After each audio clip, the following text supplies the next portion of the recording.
கடன் வாங்கினவர்கள் இப்போ கடன் கொடுக்கப்பட்டவர்களால் அநேக நேரத்துல துன்புறுத்தப்படுறாங்க இல்லையா? நம்ம கேள்விப்படுறோம். கிரெடிட் கார்டு வாங்கினா, லோன் வாங்கின வீட்டுக்கே வந்து ஜப்தி பண்ணிடுறாங்க, எடுத்து பிடிங்கிட்டு எல்லாமே செய்யறாங்க இல்லையா? அது சரியா தவறா என்று வேதாகமம் சொல்லுது. சரியா? கிறிஸ்தவர்களுக்கு, தேவனுடைய ஜனங்களுக்கு கொடுக்கப்படுகிற இது கற்பனை வசனம் சொல்லுது.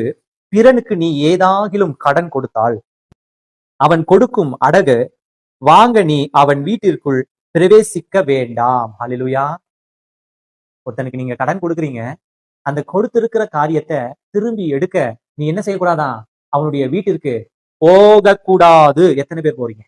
கிறிஸ்தவர்கள் நல்ல கவனமா கேளுங்க. நீங்க கொடுத்த கடனை வாங்க டார்ச்சர் பண்ணி ஆளை அனுப்பி அடிச்சு, ஆளை அனுப்பி மிரட்டி, ஆளை அனுப்பி அங்க வீட்டுக்குள்ள இருக்கிற பெண்களை அவமானமா படுத்தி, வேசித்தனத்துக்கு கூப்பிட்டு, ஒரு விபச்சாரத்துக்கு கூப்பிட்டு என்னென்ன பண்ணிருக்கோம்.